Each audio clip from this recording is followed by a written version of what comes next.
여러분 안녕하세요. 네, 자 오늘은 진도를 주택법으로 준비하겠습니다. 여러분 교재 553페이지 준비하시면 됩니다. 네, 자 우리 지난주에 공부할 때 그 건축법상 건축물의 용도 분류에서 건축물의 용도별 종류는 몇 가지죠? 그렇죠. 단독주택, 공동주택, 뭐 제1종 근린생활시설, 제2종 근린생활시설 이렇게 쭉 해서 양형장 시설까지 모두 29개로 29개로 네, 건축물의 용도별 종류가 분류되고 있었죠. 그 중에서 건축법상 건축물의 용도 분류에서 주택으로 분류된 거, 단독주택, 공동주택 등 주택에 관한 사항을 이제 규정하기 위해서 별도로 주택법이 마련이 됐고요.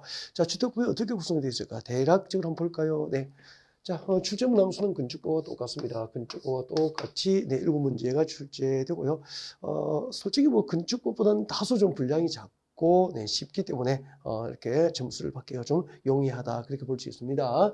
자, 7문제 나오는데요. 제일 먼저 주택법은 이게 중요해요. 용어 정의에서 매년 뭐 한두 번 하고 꼭 출제합니다. 그래서 용어 정의는 반드시 나오기 때문에 이제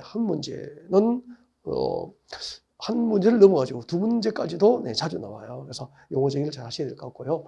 그 다음에 이제 주택 건설입니다. 주택 건설 파트. 예를 들면은 네, 주택법상 주택을 누가 건설할 수 있을까? 주택 건설 사업 주체에 관한 사항이죠. 우리 건축법에 따라서 건축을 하면은 허가받고 건축하면은 건축주라고 부르고요. 주택법에 의해서 이제 집을 지으면은 사업주체다라고 부르는 거죠. 네.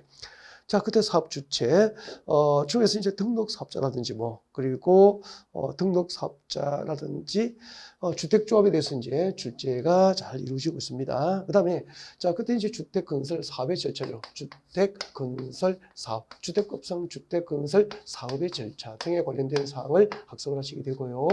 자, 이렇게 해서 이제 아파트를 다 지었습니다. 그러면 이제 분양하잖아요. 그 분양을 네, 우리 주택법에서는 공급이라고 합니다. 주택 공급, 주택 시장에 이제 분양 시장에 주택이 공급되는 거, 네, 공급이라고 그러죠. 자, 이렇게 주택을 공급받을 자, 주택을 공급받을 분양받을 자는 이제 그 실수요자도 있지만 또 투기 목적으로 그죠? 이렇게 또 분양을 이제 신규 분양을 많이 신청하잖아요. 그렇게 해서 이제 과열되니까 분양 시장이 과열되니까 이제 신규 분양 주택 가격이 오르고 프리미엄을 붙여서 거래가 이루어지고 막 이렇게 되죠. 그래서 자, 이 과열된 주택 시장 투기 목적인 이제 거래를 규제하기 위해서 투기 과열지구 들어보셨죠? 투기 과열지구라든지 분양가 상한제라든지 조정 대상 지역 등을 여기서 학습을 하게 됩니다. 자, 공급 파트가 있고요. 그다음에 이제 공급된 아파트, 분양받은 아파트에 뭐 한 30년, 40년 이렇게 살다 보면은 이제 건물이 노후화되기 때문에 사업성이 없어서 재건축을 못하면은 리모델링 하죠. 그 리모델링, 자, 리모델링에 관한 사항. 자, 이런 내용들로 이제 주택법이 구성이 되어 있다라고 보시면 됩니다. 자, 대략적으로 주택법에서 어떤 내용을 공부하게 될까요? 라고 하는 부분에 대해서 이제 이렇게 소개를 드렸고요. 자, 그러면은 지금부터 이제 본격적으로 자, 여러분 교재를 보면서 용어정의를 같이 공부할 수 있도록 하겠습니다. 자, 553페이지 오시고요. 네. 자, 중간 정도에 보시면은 괄호 3번에 국민주택이 나와 있습니다. 위에 단독주택, 공동주택은 시험에 나오지는 않죠. 그냥 보시면 됩니다. 보시면 되고, 국민주택은 별표하시고요. 진짜 시험에 자주 나와요. 국민주택은 자, 다음 중 하나에 해당하는 주택이죠. 그때 다음은 이제 박산의 동그라미 1번, 2번입니다. 그래서 동그라미 1번과 2번 중 하나에 해당하는 주택으로서 미칠 거예요. 국민주택 규모 이하. 이 국민주택 규모 이하는 조금 이따 나오죠. 네, 원칙적으로 주거조정 면적 기준 85제곱미터 이하, 85제곱미터 이하를 이제 국민주택 규모로 함이 원칙이에요. 자, 이렇게 동그라미 1번에 해당하는 주택으로서 국민주택 규모 이하에 해당하든지 아니면 동그라미 2번에 해당하고 국민주택 규모 이하이면은 그것을 주택법상 국민주택이다라고 하게 되는 거죠. 예를 들면 동그라미 1번 같이 봅니다. 자, 국가지방자치단체, 한국토지대공사, 지방공사 여기까지는 공공사업 주체됩니다. 공공사업 주체가 돼요. 이 공공사업 주체가 근사한 주택으로서 네, 국민주택 규모 이하이면 주택법상 국민주택이 됩니다. 그 다음에 자, 국가 또는 지방자치단체 재정 동그라미입니다. 재정 또는 줄 거예요. 재정 또는 줄 것이고, 손 떼시고. 자, 주택도시기금법상 주택도시기금 동그라미입니다. 주택도시기금 동그라미에서 재정 또는 주택도시기금으로부터 지금 밑을 쭉 가십시오. 자금 지원을 받고 건설되거나 개량된 주택 중에서도 어디에 해당해야 되죠? 국민주택 규모 이하이면은 주택법상 국민주택이 됩니다. 자, 동그라미 1번에 해당하는 즉 공공사업 주체가 건설한 주택으로서 국민주택 규모 이하이든지, 동그라미 2번 재정 또는 주택도시기금의 자금 지원을 받고 건설되거나 개량된 주택 중에서 국민주택 규모 이하이면 국민주택이다. 그렇게 되는 거예요. 그리고 이제 밑에 보충학습 보시면은 국민주택 규모가 나와 있죠. 국민주택 규모가 나와 있는데, 자, 밑줄 그십시오. 첫 번째 줄에 보시면 1호 되죠. 1호. 호는 단독주택 단위를 말합니다. 그러니까 단독주택 1호 한 개를 말하는 거죠. 그 다음에 뒤에 1세대. 세대는 공동주택 단위가 되죠. 우리 너네 아파트 몇 세대야? 막 그렇게 물어보잖아요. 공동주택은 이제 단위가 세대가 됩니다. 그래서 단독주택 1호, 공동주택 1세대당 밑줄 그십시오. 85제곱미터 이하를 국민주택 규모로 하는 게 원칙입니다. 그래서 85제곱미터 이하 밑에다가 원칙이라고 적으십시오. 단독주택 1호, 공동주택 1세대당 85제곱미터 이하를 국민주택 규모로 함이 원칙인데, 바로 그 밑에 줄에 보세요. 바로 그 밑에 줄, 두 번째 줄에 밑줄 것입니다. 자, 수도권을 제외한 수도권 밖에 도시지역이 아닌 읍면지역 밑줄고요. 수도권을 제외한 도시지역이 아닌 읍면지역을 밑줄 것이고, 이 경우에는 1호 또는 1세대당 주거전 면적 100제곱미터 이하까지 국민주택 규모로 허용을 하게 됩니다. 그래서 자, 주택법상 국민주택 규모로 하면 주거전 면적 기준 85제곱미터 이하를 원칙으로 하지만, 도시지역 밖의 읍면지역, 수도권이 아닌 도시지역 밖에 있는 읍면지역은 1호 또는 1세대당 100제곱미터 이하까지 국민주택 규모로 할 수 있다. 이렇게 원칙과 예외를 받으시면 되고요. 그 다음에 책자를 넘겨주세요. 넘겨서 민영주택이 나와 있을 거예요. 자, 554페이지 오시면 되죠. 자, 가로에 오시면 민영주택 별표하시고요. 중요합니다. 민영주택이란 뭐 민간건설 사업주체가 건설한 주택을 말한다. 이렇게 쏘으면 안 돼요. 딱 법대로 아시겠죠? 네, 국민주택을 제외한 주택을 말합니다. 밑줄 그십시오. 국민주택을 제외한 주택, 이게 민영주택이 되는 거죠. 그 다음에 도시형생활주택 별표하실까요? 별표하고 싶습니다. 너무 중요합니다. 진짜 시험에 자주 나왔거든요. 네, 도시형생활주택은 일단은 세 가지 요건을 갖춰야 됩니다. 그래서 밑줄 꺼드릴게요. 자, 300세대 미만 줄 것입니다. 동그라미 1번 쓰세요. 300세대 미만 동그라미 1번 쓰세요. 그리고 그 뒤에 국민주택 규모에 해당 밑줄 거예요. 국민주택 규모에 해당 동그라미 2번 쓰세요. 그리고 그 밑에 줄, 두 번째 줄에 도시지역의 건설 밑줄 것이고, 동그라미 3번.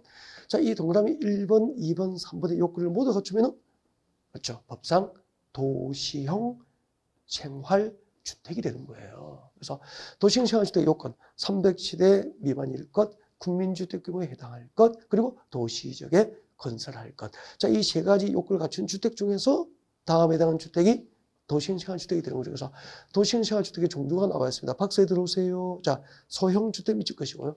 단지형 연립주택 밑줄 것이고, 단지형은 이제 아파트 단지처럼 이제 한 개 동만 있는 게 아니고요.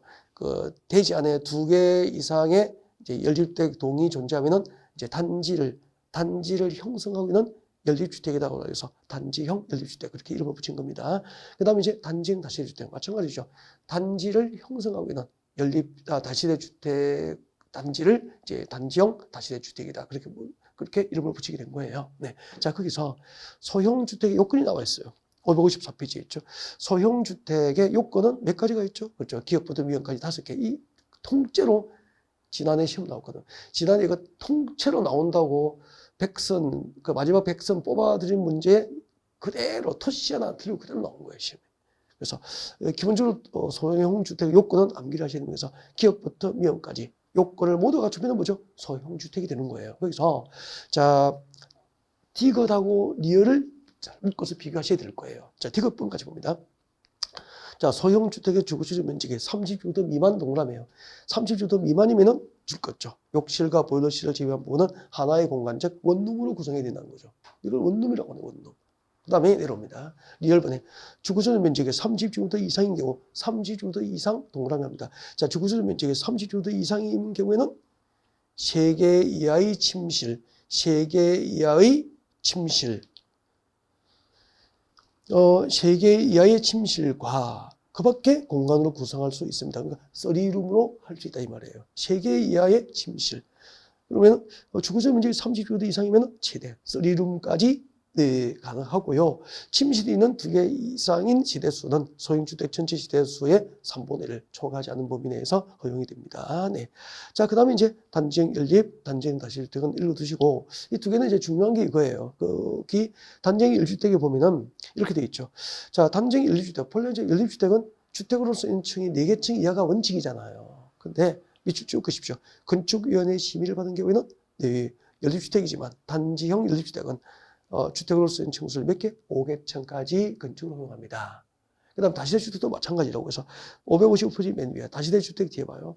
여기도 밑줄 거두죠. 건축위원회 심의를 거치면은 네, 이 다시대주택도 주택으로서 인층을 네, 5개층까지 건축이 가능합니다. 본래 이제 다시대주택과 연립주택은 네, 주택으로서 인층이 4개층 이하여야 되잖아요. 근데 이제 건축위원회 심의를 거쳐서 단지를 형성하고 있는 연립주택이나 단지를 형성하고 있는 다시대주택 단지에서는 5개층까지 예외적으로 허용되고 있다. 그렇게 이해하시면 되는 거죠. 그 다음에 8번 내로입니다. 동그라미 2번의 건축 제한은 읽어보시면 됩니다. 읽어보시고 그 다음에 6번 내로입니다. 6번.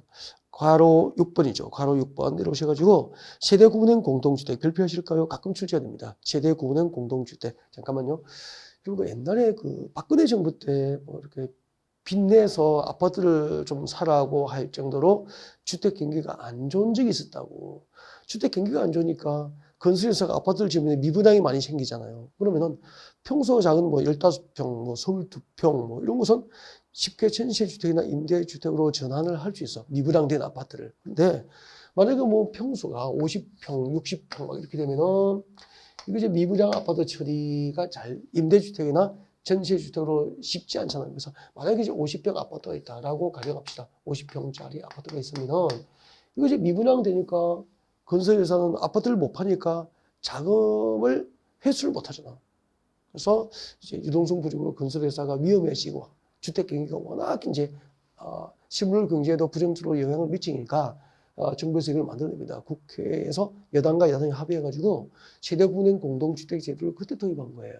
그러니까 오래지는 않았죠. 그래서 세대 구분형 공동주택은 이렇게 됩니다.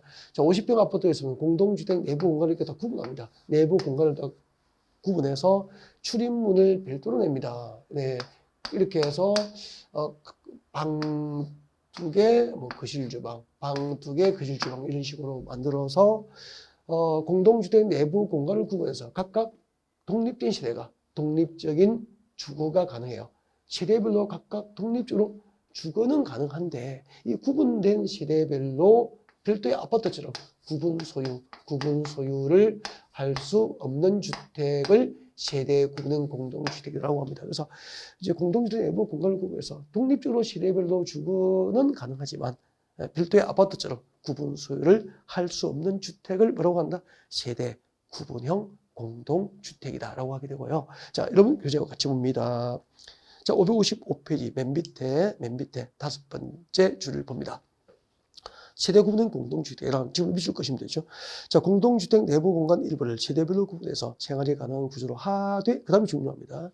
구분된 공간 일부를 구분 소유할 수 없는 주택, 구분 소유할 수 없는 주택, 구분 소유할 수 없는 주택이 세대 구분형 공동주택이 됩니다. 그리고 세대 구분형 공동주택은 네, 2개가 있습니다. 그래서 책장 넘겨봅니다. 넘겨보시면은 자, 556페이지 오세요. 네, 556페이지 오시면은 자, 동그라미 1번 네, 주택법상 밑줄 거 있죠. 사업계획 승인을 받아 건설된 공동주택이 일정한 요건을 갖추면은 세대 구분형 공동주택이 될 수도 있고요. 그 다음 동그라미 2번 내려옵니다. 공동주택관리법이죠. 주택법이 아니고 공동주택관리법상 행위 허가를 받거나 신고하고 건설된 공동주택도 네, 기역, 니은, 디귿, 리을의 요건을 갖추면은 세대 구분형 공동주택이 될 수 있는 거죠. 그래서 세대 구분형 공동주택은 종류가 몇 개가 있다? 2개. 동그라미 1번에 해당하는 공동주택이 요건을 갖출 수도 될 수도 있고 또 동그라미 2번에 해당하는 공동주택이 요건을 갖출 수도 될 수가 있는 거죠. 그래서 구분하셔야 돼요. 자, 첫 번째 동그라미 1번 같이 봅니다. 자, 사업계획서를 받고 건설된 공동주택이 세대 구분형 공동주택이 될 수 있는 요건입니다. 요건은 기역하고 리을은 여러분이 그냥 읽어보시면 되고요. 디귿하고 리을이 정답을 결정할 확률이 높죠. 그 숫자를 좀 외웠으면 좋겠어요. 그래서 디귿번 같이 볼까요? 세대 구분형 공동주택의 시대수가 해당 주택단지 안에 공동주택 전체 시대수의 3분의 1을 넘지는 않아야 된다는 거죠. 그러면 하나의 단지 안에 만약에 전체 시대수가 900세대라면은 세대 구분형 공동주택은 그 3분의 1, 300세대를 넘지 않는 범위에서 세대 구분형 공동주택이 가능하다 그런 얘기입니다. 법적으로. 그 다음에 리얼범. 세대별로 구분된 각각의 공간의 주거적 면적이 해당 주택단지 전체 주거적 면적이 역시 얼마를 넘을 수 없다. 3분의 1을 넘지 않는 범위 내에서만 세대 구분형 공동주택이 허용이 된다는 거. 그래서 디귿하고 리얼번을 잘 구분해서 외우시면 좋겠고요. 자, 사업계획서를 받아 건설된 공동주택이 세대 구분형 공동주택이 될 수 있는 요건은 전부 수치, 디귿, 리얼의 수치가 전부 3분의 1을 넘지 않을 것 기억하시면 되겠죠. 그 다음에 2번 내로입니다. 자, 공동주택관리법상 행위허가를 받거나 신고하고 설치한 공동주택이 세대 구분형 공동주택이 될 수 있는 요건. 자, 중에서 여기서는 기억하고 디귿만 주의하시면 되겠죠. 나머지 읽어보시면 되고요. 기억 같이 봅니다. 자, 구분된 공간의 시대수는 기존 시대수를 포함해서 몇 세대? 2개 세대 이하, 2세대 이하여야 됩니다. 예를 들면 아까 50평을 구분해서 이렇게 하면은 기존 시대수 포함해서 몇 개가 되죠? 2개잖아, 2개. 2개의 세대로 구분이 가능하잖아. 근데 만약에 60평 아파트라고 해서 20평씩 이렇게 구분된 세대별 공간수가 이렇게 2개 이하여야 되니까 3개로 세대 구분 공동주택을 구성할 수는 없다. 그런 뜻입니다. 그래서 2개 세대 이하여야 돼요. 구분된 공간의 시대수는 기존 시대수를 포함해서 2개 세대 이하여야 되고, 그 다음 1번으로입니다. 세대 구분된 공동주택 시대수가 해당 주택단지 안의 공동주택 전체 시대수의 10분의 1 동그라미, 10분의 1. 그리고 해당 동 전체 시대수의 3분의 1 동그라미, 3분의 1을 각각 넘지 않는 범위 내에서만 세대 구분된 공동주택이 허용이 됩니다. 자, 이런 거 해두면 되고요. 그 다음에 이제 내려오십시오. 8번 옵니다. 8번.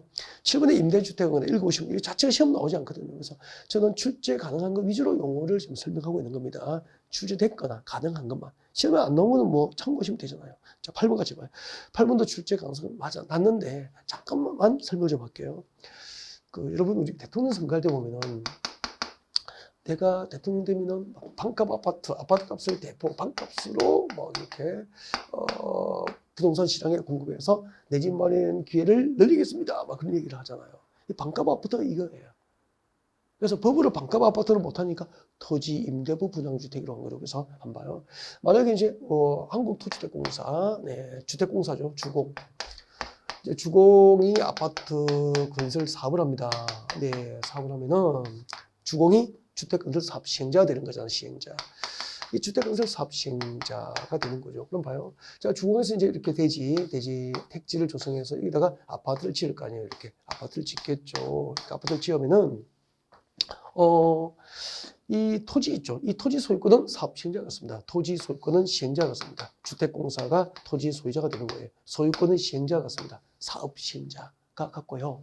그 다음에 이제, 아파트를 분양받는 자는 이 건물 소유권만 분양받는 자. 주택을 분양받는 자는 건물 소유권만, 건축물 소유권만 갖는 거예요. 그러면은 아파트 원가에 건축비만 들어가지, 주택공사가 토지 소유권을 갖고 있기 때문에 토지 택지비는 아파트 원가에 포함이 안 되고 건축비만 포함될 거 아니에요. 그래서 반값 비슷하게 반값 정도로 공급할 수 있다라는 이야기예요. 근데 그러면 이제 그 주택이 장기간 이제 주택공사 소유 토지에 이제 존재해야 되기 때문에 이제 이 경우에는 당연히 이제 지상권이 설정 명수를 본다, 이렇게 이제 법을 만들게 된 거죠. 자, 그러면은 이 정책은 실패했어요, 결국은. 어떻게 참 좋은데 쉽게 내 집 마련이 반값이 가능할 것처럼 보이는데, 우리나라 국민들이 아파트를 분양받는 목적은 거주의 목적에 프리미엄, 재산 증식의 목적도 들어가 있잖아, 솔직히. 그죠? 그런데 이런 경우에는 재산 증식의 목적으로 활용이 안 되잖아. 건물은 노후화돼서 감가상각, 건물값은 떨어지는데 땅값은 오르는데 그 오르는 땅값의 프리미엄을 입주자가 얻을 수 없으니까 이런 주택은 지어도 안 팔리더라는 거죠. 서울에 한 번 정도 분양하고 실패하고 현장에는 이 제도가 활용되지 못하는 거예요. 그래서 활용되지 않으니까 시험에도 안 나오더라고 잘. 그래서 그냥 기본적인 개념만 문제풀이 할 때 알려드린 겁니다. 필요하기 때문에. 자, 그 다음에 이제 오늘 쪽으로입니다. 오늘 쪽에 9번, 10번, 11번 다 시험하고는 관계없는 것 같고요. 참고하시고 준주택 발표하시고 준주택은 종주를 꼭 외워야 됩니다. 준주택, 준주택, 준주택. 이거는 옛날에 그 서울의 고시원 화재 사건이 한 10여 년 전에 있었잖아요. 그때 이제 사회적 이슈가 됐단 말이에요. 그럼 이것도 주택처럼 화재 등으로부터 안전하게 관리가 필요하다. 고시원 같은 것도. 그래서 주택은 아니지만, 주택이 아닌 건물이지만 사실상 주거 용도로 사용하고 있는 건물을 이제 주택법을 적용하기 위해서 준주택이라고 이름을 붙여준 거예요. 그 종류를 외우시면 됩니다. 자, 같이 볼까요? 준주택이란 위치를 쭉 보십시오. 주택이 아닌 건물이야. 그래서 주택 외의 건축물과 그 부속 토지 중에서 사실상 주거시설로 이용 가능한 시설을 준주택이라고 하고, 주택법상 준주택은 종류를 외워야 됩니다. 이 종류를 외우는 문제가 두 번 정도 나왔거든요. 암기 꼭 하셔야 돼요. 기숙사, 기동이라고 합니다. 다중생활시설, 다중생활시설, 동그라미 2번 칠 끝에 다중생활시설 네, 줄 것이고 다 동그라미 합니다. 기다. 그 다음에 노인복지시설 중에서 노인복지법상 노인복지주택, 노인복지주택 미칠 것이고 제일 끝부분에 노 동그라미 합니다. 첫 글자. 그 다음에 이제 오피스텔에서 오 동그라미에서 기다노 기다노 얼치구나 절치구나 기다노 이렇게 암기하시면 되겠네. 기다노 괜찮았죠? 암기하시고요. 기숙사, 다중생활시설, 노인복지주택, 오피스텔, 주택법상 준주택이다. 그렇게 외우셔야 되겠습니다. 그 다음 주택단지 오세요. 558페이지 주택단지도 이거 시험 자주 나와요. 별표하시고요. 두 번째 줄에 세 번째 줄에 미칠 거예요. 다만 줄거든 세 번째 줄에 다음의 시설은 박선의 동그라미 1번부터 4번이잖아요. 동그라미 1번부터 4번에 해당하는 시설로 분류된 토지는 계속 줄 거예요. 각각 이것을 하나의 주택단지가 아니고 각각 별도의 주택단지로 법상 본다 이 말이에요. 예를 들면 여기 아파트 단지가 있는데 자 여기 철도가 이렇게 단지를 가로질러 지나가면 상식적으로 철도로 분류되면 이거 하나의 법적으로 단지로 보면 하나의 주택단지로 보면 관리사무소가 이쪽에 있으면 어떻게 그 경비하시는 분들이 이렇게 철도 위를 나눠서 관리를 할 거예요. 그죠? 슈퍼맨도 아니고. 그래서 철도, 고속도로, 일반 국도, 자동차 전용도로 등으로 분리되면 그 주택단지는 별개의 주택단지로 모아서 별도의 관리사무소를 각각 두도록 이런 지도가 만들어진 거예요. 이해가 됐죠? 네. 그러면은 철도, 고속도로, 자동차 전용도로 분리되면은 이것은 별개의 단지로 본다. 이건 상식이거든요. 근데 외워야 될 게 2번, 3번이라고. 일반 도로입니다. 일반 도로. 만약에 여기 일반 도로가 이렇게 통하고 있어. 일반 도로로 하면은 폭 얼마? 20m 이상. 폭 20m 이상. 일반 도로로 분리돼야 법상 별개의 단지로 본다. 그러면 폭 15m인 일반 도로로 분리되면 하나의 주택 단지로 보는 거죠. 조심해서 건너다니면서 네, 경비 관리하라. 그런 이야기예요. 그 다음에 도시계획 예정도로 동그라미예요. 예정도로는 폭 얼마죠? 8m 이상. 예정도로는 폭 8m 이상만 분리돼도 우선 별개의 주택단지로 있다. 일반 도로는 폭 20m 이상. 예정도로는 폭 8m 이상으로 분리되면 이것을 법상 별개의 주택단지로 한다. 꼭 암기를 하셔야 됩니다. 네, 1, 2, 3 암기라고 적어두시고요. 그 다음에 이제 오늘 들어갑니다. 559페이지 공구. 이 공구도 시험에 자주 나온다고. 공구. 자, 공구는 보세요. 여러분, 아파트 전체 시대수, 건설되는 전체 시대수가 600시대 이상이에요. 600시대 이상. 전체 시대수가 600시대 이상이면 주택단지 건설 규모가 크잖아요. 그러면은 600시대 이상 대규모 주택단지에서 아파트를 지으면은 자재를 수급하거나 건설 인력을 동원하는 게 한꺼번에 많은 인력과 그 많은 건설 자재를 한꺼번에 동원하는 게 쉽지 않은가 봐요. 그래서 자 600시대 이상, 전체 시대수가 600시대 이상이면 효율적으로 주택 건설 사업을 할 수 있도록 네, 공사 단위를 나누는 거죠. 예를 들면 109, 209 이렇게 공사 단위를 공구로 구분하고 그때 공구를 구분할 때는 폭 6m 이상, 폭 6m 이상 공구간 경계를 설정합니다. 공구간 폭 6m 이상, 폭 6m 이상의 공구간 경계를 설정을 해야 되고요. 네, 설정해야 되고 그 다음에 공구별로 공동주택 건설 시대수는 최소 각각 300시대 이상, 각각 300시대 이상이어야 됩니다. 각각 109도, 209도 각각 300시대 이상이 돼야 돼요. 전체 시대수, 공구별로 주택을 분할해서 건설 공급할 수 있는 전체 시대수는 600시대 이상이면 공구별로 분할해서 주택을 건설 공급할 수 있고 공구가 구분된 경우에는 공구별로 각각 최소 공동주택 건설 시대 수는 각각 300시대 이상이 된다. 그런 이야기예요. 이해가 됐죠? 그 다음에 이제 공구가 뭐고라고 누가 물으면은 이걸 꼭 넣어야 됩니다. 전체 시대수가 600시대 이상일 때 착수신고하고 사용검사는 준공검사를 주택법상 사용검사라고 합니다. 자, 착수신고하고 사용검사 절차를 각각 별도로 공구별로 각각 별도로 착수신고하고 사용검사 절차를 각각 별도로 수행할 수 있도록 구분된 공사 단위를 공구라고 합니다. 그래서 여러분 교재 같이 볼까요? 자, 공구는 하나의 주택 단지에서 다음 요건을 모두 충족하는 2개 이상으로 구분되는 1단의 구역으로서 지금도 미칠 것입니다. 착공신고하고 사용검사를 별도로 수행할 수 있도록 구분된 공사 단위가 공구가 되는 거예요. 네, 근데 공구 간에는 폭 6m 이상의 경계를 설정해야 되고, 그리고 공구별로 공동주택 건설 시대 수는 각각 최소 건설 시대 수는 몇 시대? 300시대 이상일 것. 오케이. 다음 내려옵니다. 공공택지 내려오십시오. 공공택지는 자주는 안 나오는데 그래도 여기도 시험 한 번씩 나와요. 그래서 별표 작은 거 하나 붙여놓고, 다음 중 한 개에 나는 공공사업.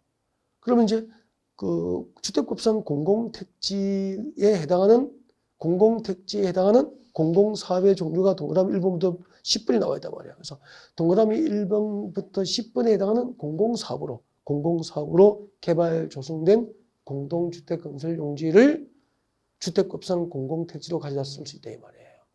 그래서 주택법상 공공택지를 조성할 수 있는 공공사업으로 10개를 어떻게 다 외우냐고 참고하시고, 6번하고 7번이 보통 정답 결정합니다. 동그라미 6번하고 동그라미 7번이 보통 정답을 결정한다고. 그러니까 동그라미 6번은 보시면 이렇게 되어 있죠.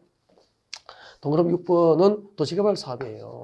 도시개발 사업이고, 동그라미 도시개발 사업 다 밑줄 꺼놓고, 동그라미 7번 봐요. 7번은 경제자유구역 개발 사업이라고. 경제자유구역 개발 사업이에요. 경제자유구역 개발 사업이에요. 경제자유구역 개발 사업. 도시개발 사업과 경제자유구역 개발 사업 각각 밑줄 꺼놓고, 이 두 가지 모두 가로 안에 보면은 진짜 여기 중요한 거죠. 전부 무슨 방식입니까? 수용 방식. 그러니까 수용 방식으로 도시개발 사업을 했을 때 조성된 공동주택 건설 용지만 주택법상 공공택지로 가져다 쓸 수 있는 거예요. 네, 그래서 수용 방식이라고 동그라미에 놓은 수용 방식. 오직 수용 방식. 혼용 방식의 경우에도 수용 방식이 적용되는 지역에서 조성된 공동주택 건설 용지만 주택법상 공공택지가 될 수 있는 거예요.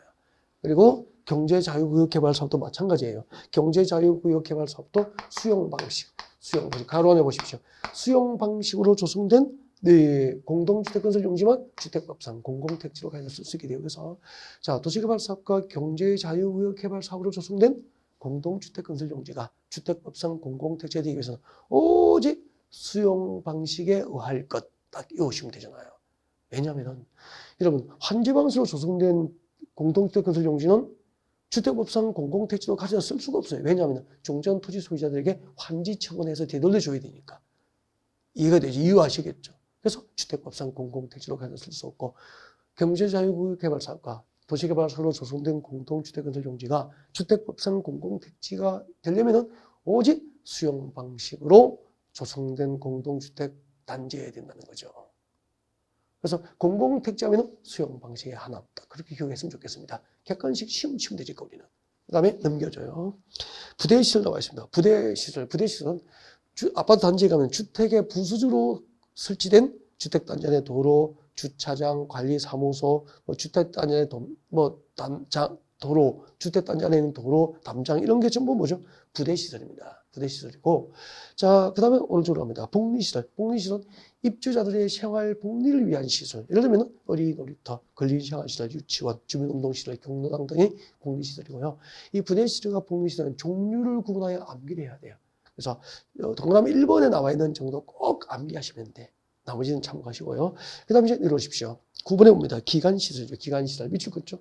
기간시설이란 도로, 상하수도, 그리고 전기시설, 가스시설, 통신시설, 지역 난방시설, 기간시설이라고 합니다. 하는데, 그 다음 넘겨봐요. 이 기관시설하고 간선시설을 혼동하면 안 돼. 간선시설이 뭐냐면, 여러분, 아파트 단지 안에도, 그죠? 도로, 상하수도, 전기, 통신, 가스, 지역 난방시설이 있잖아.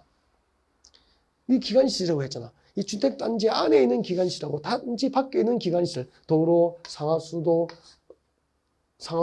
전기, 통신, 지역 난방 등, 가스, 도시가스 등, 이 단지 안에 있는 기관시설하고 단지 밖에 있는 기관시설을 연결해주는 연결시설을 뭐라고 하죠? 간선시설이라고 합니다. 간선시설.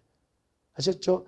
주택단지 안에 있는 기관시설과 단지 밖에 있는 같은 종류의 기관시설을 상호 연결하여서 그 기능이 가능하도록 하는 연결시설을 뭐라고 한다?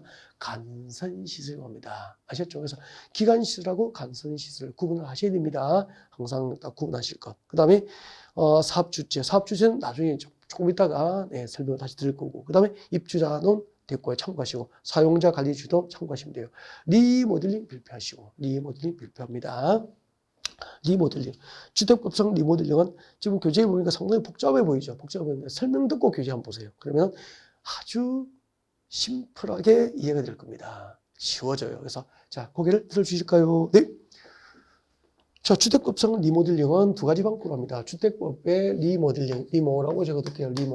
리모델링. 주택법상 리모델링은 크게 두 가지가 있다. 크게 두 가지가 있어요.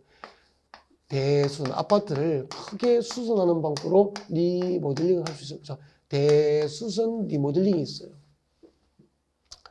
대수선, 아파트를 크게 수선하는 방법으로 리모델링을 할 수 있어요. 대수선은 우리 건축부에서 대수선, 축조 신고 이상 해서 대수선 범위를 아마 암기를 하셨을 겁니다. 네. 이렇게 건축물을 아파트를 크게 수선하는 방법으로 리모델링 할 수 있죠. 이걸 대수선 리모델링이라고 그러고, 이거는 입주하고 즉 사용 승인 받거나 건축법상 사용 승인 받았거나 주택법상 사용 검사 받은 후 10년 경과된 공동주택, 10년이 경과된 공동주택은 입주하고 10년 지나면은 주택법상 대수선의 방법으로 아파트 리모델링이 가능하다. 그 다음에 두 번째는 증축 리모델링이에요. 증축, 리모. 증축하는 방법으로 리모델링 할 수 있다는 거죠. 증축하는 방법으로 리모델링 할 수 있어요. 근데 증축 리모델링은 두 가지가 있습니다. 증축 리모델링은 두 가지가 있는데, 주거 전용 면적이에요. 자, 주거 전용 면적을 30% 이하. 그 리모델링 과정에서 아파트 주거 전용 면적을 30% 이하 범위에서 주거 전용 면적을 증축해 줍니다. 주거 전용 면적을 30% 이하까지 증축시킬 수 있는 방법으로 리모델링을 허용합니다. 이게 증축 리모델링이에요. 그러면 만약에 34평 아파트를 리모델링 하면은 이제 주거 전용 최대 전용 면적, 아파트 전용 면적을 30%까지는 가능하잖아요. 증축할 수 있는 주거 전용 면적을 늘릴 수 있단 말이야. 그래서 34평이 리모델링 끝나고 나면은 예를 들면 뭐 40평대, 41평 이렇게 면적이 나올 수도 있다는 거죠. 예를 들면 그런 거예요. 아셨죠? 네. 자, 이렇게 주거 전용 면적을 30% 이하까지 증축하는 방법으로 증축 리모델링이 가능하고요. 그 다음에 이제 일산 신도시, 분당 신도시 주민들은 이제 입주하고 벌써 30년 넘어버렸잖아요. 35년, 뭐 이렇게 40년 가까이 되니까 이제 재건축을 하려니까 층수가 높으면은 기존의 용적률을 다 사용하여 건축이 됐다면은 더 이상 층수를 높이기가 어렵잖아요. 그래서 이렇게 보면은, 세대수. 그럴 때는 이제 리모델링 하게 되는데, 그때 이제 끊임없이 요구한 게 뭐죠? 세대수를 증가시키는 방법으로 세대수 증가형 리모델링이 도입된 거예요. 리모델링이 도입됐죠. 리모델링. 네, 세대수를 증가시킵니다. 그때 세대수를 늘리는 방법은 수직으로 증축합니다. 수직 증축을 허용하는 거죠. 같은 말이에요. 수직 증축. 세대수 증가형은 수직 증축을 의미하는 수직 증축. 그러니까 이거 보세요. 기존 아파트 층수가 15층 이상이에요. 기존 아파트 층수가 15층 이상이면은 옥상에다가 부분에다가 3개층까지 수직으로 증축을 허용하게 됩니다. 세개층. 그럼 세개층이 증축됐으니까 라인이 뭐 101호, 102호 이렇게 제가 동에 있다면은 라인이 2개 라인이면은 6개의 세대가 늘어나잖아요. 이 세대를 일반 분양해서 조합원 외의자에게 분양해서 이게 조합원들에게 분담금을 그 금액으로 낮춰주는 거죠. 나누어주는 거죠. 이렇게. 아, 괜찮은 방법이죠. 그 다음에 이제 14층 이하입니다. 14층. 15층 이상은 그럴 거예요. 3개층이고. 기존 아파트의 층수가 14층 이하라면은 14층 이하 아파트는 수직으로 2개층을 증축하는 방법으로 리모델링이 가능하게 됩니다. 이거 팔아서 조합원들, 아래 조합원들의 분담금을, 리모델링 분담금을 낮춰주는 거예요. 아, 그렇구나. 그리고 이 증축 리모델링은 입주하고 몇 년 지나야 되죠? 그렇죠. 15년 경과 했음을 증명하는 서류를 설립원과 신청할 때 제출해야 되는 거예요. 아, 그러면은, 자, 우리 주택법상 리모델링 크게 대수선하는 방법으로 리모델링 할 수도 있고, 그 다음에, 증축하는 방법으로 리모델링 할 수 있는데, 근데 증축은 주거 전용 면적을 30% 이하까지 증축하는 방법으로 리모델링 하는 방법이 있고, 또 세대수를 늘립니다. 이때 세대수는 기존 세대수의 15% 이하, 15% 이하까지 세대수를 증축시키는 방법으로, 세대수를 늘리는 방법으로, 그때 세대수를 늘리는 세대수 증가형 리모델링의 방법은 수평 증축입니까? 수직입니까? 수직. 옥상에다가 수직으로 이렇게 세대수를 늘려준다는 겁니다. 이해가 다 됐습니까? 이 얘기를 그렇게 적어둔 거예요. 자, 여러분 교재는 여러분이 읽어두시면 될 것 같습니다. 설명 다 드렸고요. 자, 그 다음에 이제 오른쪽. 자, 리모델링 기본계획은 나중에 이제 저 뒤에 리모델링 파트에서 별도로 공부하게 될 겁니다. 자, 여러분 이제는 본격적으로 자, 주택 건설 파트. 아까 우리 주택법은 건설 공급 리모델링 파트가 있잖아요. 건설 파트에서 주택 건설 사업 주체를 먼저 보겠습니다. 누가 주택법에 의해서 사업계 승인받고 아파트를 짓고 대지를 조성할 수 있을까? 사업 주체되는 거죠. 그래서 567페이지 제일 위에 보니까 주택 건설 사업자 등 나와 있잖아요. 그죠? 이렇게 바로 들어가면 여러분이 무슨 말인지 잘 안 보이거든요. 잘 모르죠. 그래서 그 위에다 살짝 적어주세요. 제목을. 자, 지금부터 뭘 하느냐 하면은 주택 건설 사업 주체를 공부하는 거예요. 이 파트가. 그래서 저 위에 제목 위에다가 우리끼리 제목을 하나 쓸까요? 사업 주체. 주택 건설 사업자는 사업 주체예요. 주택 건설 사업 주체라는 거죠. 네. 그래서 사업 주체라고 적어주세요. 제목을. 여러분 교재 맨 위쪽에다가 567페이지 맨 위쪽에다가 네, 주택 건설 사업 주체라고 하는 거죠. 그러면은 우리 건축법에서 허가받고 집을 지으면은 건축주라고 부르고 건축주님 그렇게 불러요. 주택법에 의해서 사업계 승인받고 집을 지으면 건축주가 아니고 뭐죠? 사업주체, 주택건설 사업주체, 대지조성의 사업주체 뭐 그런 뜻이에요 이게. 그때 이제 사업주체가 이렇게 나눠진다고. 예를 들면 이제 국가 적을 필요는 없습니다. 지방자치단체, 지자체, 주택공사, 지방공사, 지방공사까지는 공공사업주체 되는 거예요. 이거. 공공사업주체로서 주택법에 따라서 주택건설사업도 하고 대지농사업을 할 수 있는 사업의 주체가 된다는 거예요.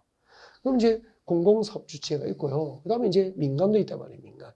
근데 민간이 누구냐면은 등록사업자. 지금도 우리가 공부하게 될 등록사업자. 그 등록사업자는 누구냐면은 개인과 그리고 민간법인을 말하는 민간법인. 민간법인이니까 대표적으로 건설회사들.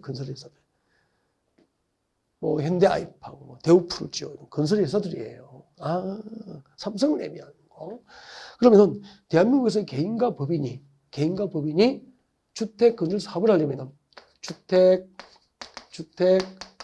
건설 사업자로 국토교통부에 등록을 해야 돼. 그리고 대한민국에서 개인과 민간 법인이 대지 조성 사업을 하려면 대지 조성 사업을 하려면 대지 조성 사업자로 국토교통부 장관에게 요건을 갖춰서 등록해야 되는 거야. 이렇게 개인과 민간 법인으로서 주택 건설 사업자나 대지 조성 사업자로 등록한 개인과 민간 법인을 무엇으로 부르는 거죠? 등록 사업자라고 부르는 거예요. 그러면은 국가 지방자치단체 주택공사, 지방공사는 이 등록 사업자가 아닌 공공사업 주체이기 때문에 등록해요? 안 해요? 안 등록해. 그러니까 등록하지 않더라도 국가 등은 주택건설 사업을 할 수도 있고 주택법에 따라서 대지 조성 사업을 할 수 있기 때문에 비등록 사업 주체 되는 거라고. 비등록 사업 주체는 따로 외울 필요 없죠. 국가 등 공공사업 주체는 등록하지 않고 개인과 민간 법인이 네, 주택건설 사업을 할 때는 주택건설 사업자로, 주택법에 따라서 대지를 조성하는 사업을 하려면 대지 조성 사업자로 국토교통장관의 요건을 갖춰서 등록하면 그 등록한 주택건설 사업자와 대지 조성 사업자를 뭐라고 한다?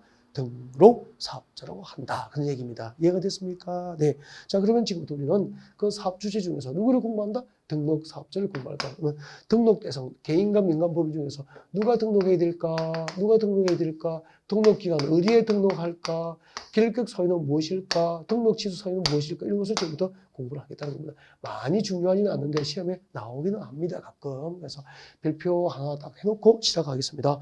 그러면 567페이지 제일 위에 등록 사업자가 누군지 알겠죠? 이제 개인과 민간 법인으로서 요건을 갖춰서 국토교통장관에게 주택건설 사업자나 대지 조성 사업자로 등록한 자를 말한다는 얘기죠. 등록 사업자 같이 봅니다. 연간 동그라미 연간을 빠뜨리면 연간 기준이야. 연간 기준으로 연간 단독주택 몇 호죠? 20호. 단독주택 20호. 박수 안 해보십시오. 연간 단독주택 20호야. 연간 단독주택 20호 이상. 20. 그리고 네, 대지는 얼마죠?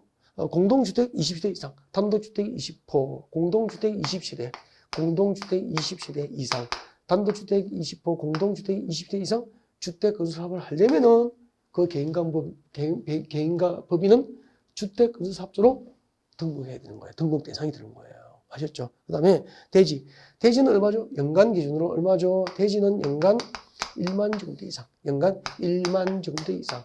대지 조성 사업을 하고자 하는 개인과 민간 법인은 대지 조성 사업자로 국토교통장관에게 등록해야 된다고. 등록 대상이 되는 거죠. 그럼 뭐 다 외웠잖아. 외워놔야 됩니다. 단독주택 20호 이상, 공동주택 20호 이상, 주택건설 사업을 목표로 하면 주택건설 사업자로 등록해야 되고, 네, 연간 1만 제곱미터 이상의 대지 조성 사업을 하고자 하는 개인과 민간 법인은 대지 조성 사업자로 국토교통장관에게 등록해야 한다. 그래서 박스 바로 위에 두 번째 줄을 보면은 제일 위에 박스 바로 위에 두 번째 줄을 보면은 끝에 국토교통장관에게 등록해야 한다. 줄 거면 되죠. 네. 설명 다 드리고 그때 등록 기준이 나와 있죠. 등록 기준 자본금, 법인은 자본금 3억 이상, 개인은 자산평가 6억 이상이 돼야 됩니다. 그리고 주택건설 사업자는 건축 분야 기술자 등록을 해야 돼요. 건축 분야 기술인 한 사람을 이상을 확보해서 등록해야 되고, 대지조성 사업자는 토목 분야 기술인 한 명 이상을 자격증 첨부해서 등록해야 된다고 해요. 기술자 등록을 합니다. 그 다음에 이제 사무실 면적은 사업 수행에 필요한 사무 장비를 갖출 수 있는 규모의 면적이면 된다는 얘기죠. 오케이. 그래서 등록 기준은 시험 잘 내지 않아요. 거의 안 나옵니다. 그래서 이런 것은 참고를 하고 문제풀이 할 때 혹시 모르니까 그때 살짝 외우면 돼. 미리 쪽지해줘서 암기할 일이 아닙니다. 그런 거 외운다고 한 문제 답 찾고 그런 거 아니다 이 말이에요. 알겠죠? 네. 그래서 참고해 놓고 문제풀이 할 때 필요하면 살짝 만약을 위해서 준비하면 되고 시험에 안 나옵니다는 거. 그 다음에 568페이지 봐. 등록 사업자의 결격 사유도 뭐 받으면 되죠. 잠깐만 받으시면 돼요. 참고하시고. 이런 것이 정답을 결정할 확률도 매우 낮다는 거고요. 그래서 뭐 동그라미 1, 2, 3번 정도 쭉 지나가다 한번 읽어보면 되고, 그 다음에 내려옵니다. 등록 말소 사유가 나와 있어요. 등록 사업자로 등록한 개인과 민간 법인도 일정한 사유에 해당하면 그 등록을 말소하거든요. 등록 말소 사유가 몇 개 있죠? 5개인데, 두 번째 줄을 봐요. 두 번째로 보니까 이렇게 돼 있죠.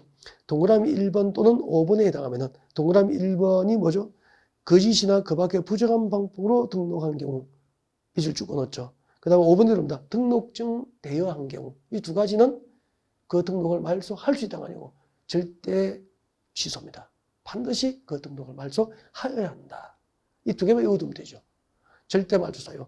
등록 사업자의 등록 말소 사유 중에 절대 말소에 해당하는 거짓 그 밖에 부정한 방법으로 등록했거나 등록증 대여를 한 경우는 등록 사업자의 등록 말소할 수 있습니까? 하여야 합니까? 하여야 한다. 암기하시면 되죠. 그 다음에 오른쪽으로 갑니다. 등록 사업자의 시공도 거의 뭐 출제되지 않습니다. 그래서 나중에 문제풀이 할 때 가끔 나오게 해요. 그때 참고로 하시면 돼요. 그때 필요하면 보시면 되고 미리 이거 암기하고 그렇게 하라고 하지 않습니다.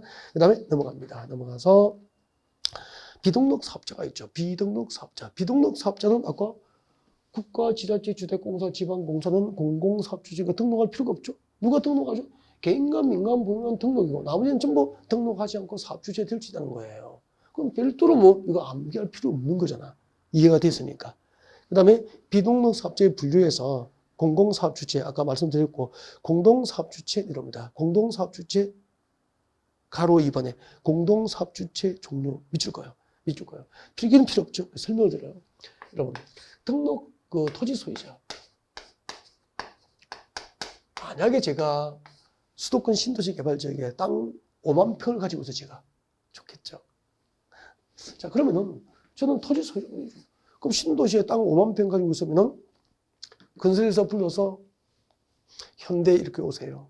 저 좀 봅시다. 이 땅 5만 평이 내 땅인데 나하고 함께 아파트 건설 사업 할까요? 할 수 있는 거죠. 그때 토지 소유자하고 현대건설은 등록사업자 등록한 사업자가 되니까 등록사업자는 함께 하니까 토지 소유자와 등록사업자 등록한 자는 함께 주택건설을 할 수 있다. 임의 규정이야. 할 수 있다라고 주택법에 임의 규정이라는 걸 알고 있으면 돼요. 그때 우리는 토지 소유자하고 등록사업자를 공동사업주체로 하는 거예요. 그다음에 주택조합이 있어. 주택조합. 조금 이따 배울 겁니다. 주택조합도 네, 등록사업자로 등록한 자하고 함께 조합은 아파트를 건설할 수 있단 말이에요. 그때 우리는 함께 하면은 그 주택조합과 등록사업자를 공동사업주체라고 합니다. 그 다음에 이제 고용자죠. 세 번째 고용자. 고용자가 누구죠? 소속 근로자를 고용하고 있는 자를 말하는 고용자. 소속 근로자를 고용하고 있는 자. 그런 뜻이에요. 이게. 그래서 현대자동차 대표는 수만 명의 소속 근로자를 고용하고 있잖아. 고용자가 된단 말이에요. 그 고용자가 그 사원들의 복리 후생을 위해서 주택을 건설할 때는 반드시 주택법상 등록사업자로 등록한 자와 함께 하여야 하는 의무 규정이라는 거죠. 여기서는 시험 포인트가 토지 소유자와 주택조합은 등록사업자와 공동으로 주택건설을 할 수 있다. 이게 핵심이고 고용자는 할 수 있다가 아니고 고용자가 소속 근로자를 위한 주택을 건설할 경우에는 반드시 주택법상 등록사업자로 등록한 자와 함께 하여야 한다. 이거 구분하는 게 핵심이에요. 객관식 시험에서는. 그리고 토지 소유자와 주택조합 고용자는 민간에 해당하지만 등록사업자와 공동으로 주택건설할 때는 등록 대상입니까? 등록하지 않습니까? 등록하지 않은 비등록사업주체로서 사업이 가능하다 이 말입니다. 등록하지 않는다. 그래서 공동사업주체와 공공사업주체는 등록하지 않는다. 나머지 개인과 민간법인은 요건을 갖춰서 국토교통부장에게 주택건설사업자와 대지조성사업자로 등록해야 한다. 그렇게 하시면 되죠. 그죠? 그 다음에 오른쪽으로 갑니다. 오른쪽으로 쳐서 그러면 이제 우리 지금 사업주체 중에서 등록사업자는 별도로 시험에 나오니까 등록사업 별도로 공부했고 그 다음 또 별도로 나오는 게 있어요. 주택조합이 나옵니다. 주택조합이 나온다고. 그래서 우리는 주택법상 주택건설사업주체 중에서 시험에 별도로 따로 나온 것은 등록사업자하고 주택조합인데 이거는 주제 가능성이 뭐 50% 정도 나오다가 안 나오다 그래요. 근데 주택조합은 100%입니다. 100% 나온다라고 보셔야 됩니다. 그래서 99% 정도 이렇게 나오죠. 그러면 잠시 쉬었다가 주택조합을 별도로 사업주체로서 학습을 합시다. 네.